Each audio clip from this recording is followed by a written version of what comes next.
उत्तर प्रदेश की राजनीति में बहुजन चेतना के अहम चेहरे चंद्रशेखर आज़ाद रावण पर रोहिणी घावरी द्वारा लगाए गए यौन शोषण के आरोपों ने न सिर्फ बहुजन समाज को हिला दिया बल्कि ये भी सवाल खड़ा किया है कि कहीं ये आरोप गहरे राजनीतिक साजिश का हिस्सा तो नहीं।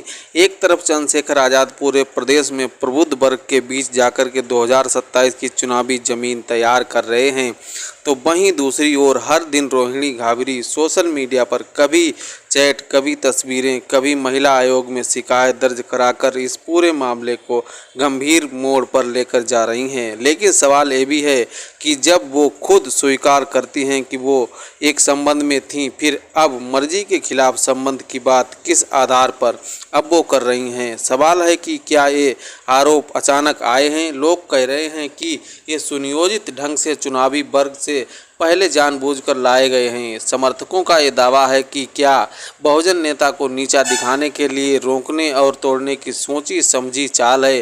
दूसरा बड़ा सवाल यह है कि इतने सालों तक सोशल मीडिया पर केवल पोस्ट करने वाली रोहिणी अब अचानक महिला आयोग तक क्यों पहुंची। कहीं ये कांग्रेस या बीजेपी से जुड़ी किसी राजनीति का हिस्सा तो नहीं। हालांकि इस तरह के सवाल अब समर्थक पूछ रहे हैं, तो वहीं बताएं कि सबूत के तौर पर चंद्रशेखर आज़ाद के समर्थक अब उन तस्वीरों का हवाला दे रहे हैं कि जिसमें रोहिणी घावरी विभिन्न पार्टियों के नेताओं के साथ दिख रही हैं। क्या रोहिणी राजनीति में अपनी जगह बनाने के लिए चंद्रशेखर आज़ाद के नाम और नज़दीकियों का इस्तेमाल कर रही हैं, जबकि खुद चंद्रशेखर आज़ाद ने अपनी बेहद संयम के साथ केवल एक ही बात कही कि ये मामला महिला सम्मान से जुड़ा है, इसलिए वह सिर्फ कोर्ट में इसका सब जवाब देंगे। लेकिन रोहिणी घावरी इससे रुकने के मूड में नहीं है। वह खुलेआम चुनौती दे रही हैं, बीजेपी से गठजोड़ के आरोप तक लगा रही हैं और सवाल साफ है कि ये मामला किसी एक महिला एक पुरुष के बीच का तो नहीं रहा। ये बहुजन आंदोलन राजनीतिक महत्वाकांक्षा और नेतृत्व को कुचलने की योजना बनता जा रहा है।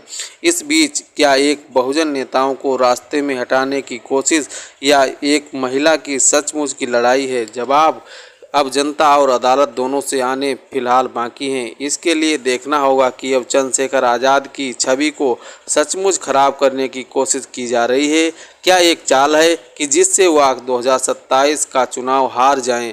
इन्हीं सब सवालों का जवाब आने वाला वक्त देगा। फिलहाल आज की इस खबर में बस इतना ही। साथियों, आप क्या सोचते हैं, आपकी राय क्या है, कमेंट बॉक्स में ज़रूर बताएं।